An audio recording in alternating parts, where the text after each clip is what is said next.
Salut à tous, c'est Antoine Moreau. Si vous aimez les voitures, vous êtes au bon endroit. Continuez à regarder cette vidéo, on passe tout de suite au sujet du jour.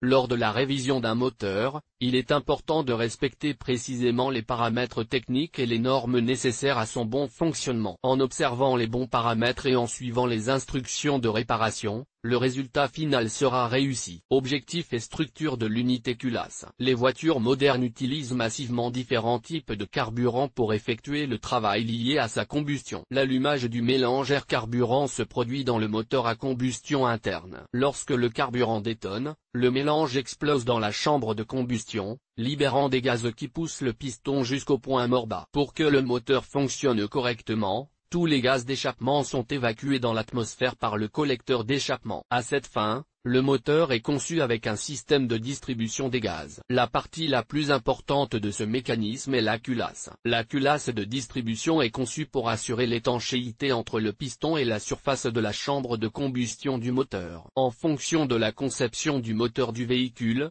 les culasses peuvent être fabriquées en fonte ou en aluminium plus léger. La culasse est généralement moulée par coulée. Les caractéristiques de conception peuvent varier, mais fondamentalement, la culasse contient des pièces telles que les chambres de combustion. Les soupapes d'admission et d'échappement sont distinguées en fonction de leur fonction. Les soupapes d'admission ouvrent l'accès au mélange de carburant et d'air dans le cylindre, les soupapes d'échappement ventilent le cylindre en poussant les gaz d'échappement dans le collecteur d'échappement sous l'action du piston. Une section du mécanisme de distribution. L'enveloppe de refroidissement. Le moulage des injecteurs ou des bougies d'allumage. Les passages d'huile. Un joint est généralement installé entre le bloc cylindre et la culasse pour empêcher les gaz de s'échapper sous la chambre de combustion, ainsi que l'huile et le liquide de refroidissement des canaux reliant la culasse au bloc cylindre lui-même. Important, si les boulons de fixation de la culasse ne sont pas serrés correctement et uniformément, l'étanchéité de la chambre de combustion sera compromise, ce qui entraînera une perte de puissance, l'usure des joints et une défaillance de la culasse elle-même. Déformation ou fissuration possible du carter. À propos des forces agissant sur la culasse lorsque le moteur tourne. Lorsque le moteur de la voiture tourne, la culasse est exposée à une pression élevée. En raison de la course de compression dans la chambre de combustion, la pression peut atteindre 15 atmosphères. À une température de combustion élevée du mélange, environ 550 A, et aux vibrations du mécanisme de la manivelle. Entre le bloc cylindre et la culasse est installé un joint d'une certaine épaisseur, lors du serrage des boulons fixant la culasse. Cette épaisseur diminue, rétrécissement, et la culasse s'ajuste parfaitement au carter du moteur. Mais lors du serrage, la culasse a tendance à se déformer de quelques millièmes de millimètre, c'est pourquoi les boulons sont toujours vissés dans un certain ordre. Force agissant sur la culasse lors du serrage des boulons. Lors du serrage des boulons aux endroits où ils sont fixés, la pression sur la surface augmente considérablement, ce qui entraîne une déformation en forme de V de la semelle. Si la procédure de serrage n'est pas respectée et que le couple, la force, n'est pas régulée, l'installation de la culasse peut entraîner une brûlure du joint due à l'éclatement du gaz, ce qui aura des conséquences plus graves. Quand est-il nécessaire de serrer l'ensemble culasse? Sur les voitures modernes, il n'est plus nécessaire de resserrer les boulons de fixation de la culasse. Ces travaux étaient auparavant effectués sur les vieilles voitures Watts, ou à Moskvich. Cette opération était la principale lors du passage de la machine to 1. Pour remplacer le joint, il faut disposer de l'équipement adéquat, de conditions météorologiques favorables, ou tenir compte des conditions existantes, de main droite et d'une tête brillante. Il convient de tenir compte du fait que la température ambiante peut avoir une incidence considérable sur le processus d'installation du joint de culasse. Outils utilisés. Pour l'équipement, vous avez besoin d'une clé dynamométrique dont la force est calibrée pour une voiture particulière. Sur différentes voitures, le couple de serrage des fixations peut varier considérablement, d'une tête de douille de la bonne taille, adaptée à un type particulier de fixation. Il existe donc plusieurs types de clés dynamométriques.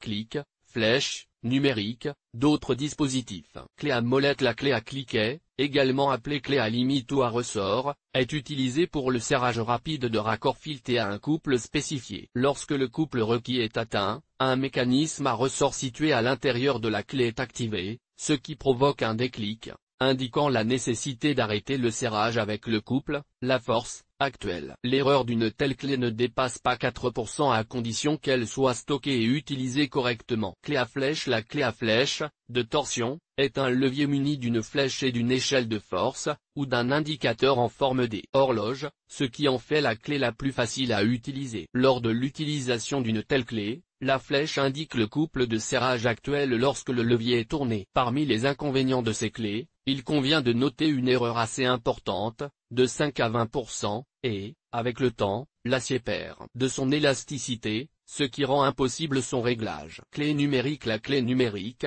ou adaptateur numérique, est l'outil le plus précis de sa catégorie. Son erreur n'est que de 1%. C'est pourquoi ces clés sont souvent utilisées lors de l'assemblage de raccords filetés critiques. Autre dispositif. Les clés dynamométriques de fabrication artisanale sont utilisées lorsqu'il n'y a pas d'autres dispositifs à portée de main. Il s'agit généralement de mécanismes artisanaux composés d'un cliquet et de vieilles balances à ressort ou de balances numériques modernes. Mais l'erreur de ces appareils est beaucoup plus importante que celle des clés d'usine, en raison d'un mauvais calibrage de la force. Couple de serrage des boulons. Force. Le couple de serrage des boulons est différent pour chaque voiture, en raison des caractéristiques de conception. Il existe un tableau de couple de serrage des boulons spécifique à chaque véhicule. Dans la section suivante, nous examinerons les forces de fixation de la culasse sur l'exemple de la culasse Vasov. Ordre de serrage correct.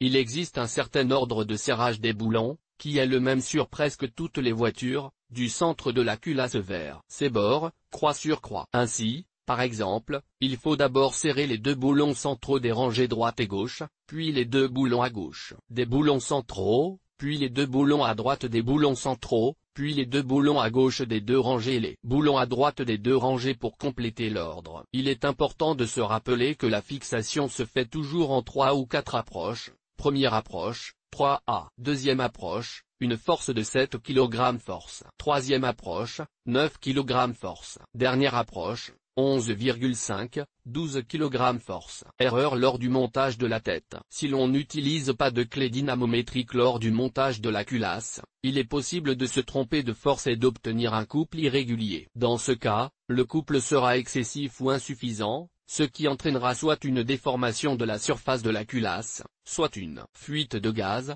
d'huile ou de liquide de refroidissement. Dans les deux cas, les conséquences sont graves pour le moteur. Si les règles de serrage des boulons de fixation et le couple correct sont respectées, vous pouvez toujours compter sur un fonctionnement fiable et durable des pièces installées. Le mécanisme de distribution des gaz dans le moteur joue un rôle majeur, il ne faut donc pas négliger les règles d'installation des composants.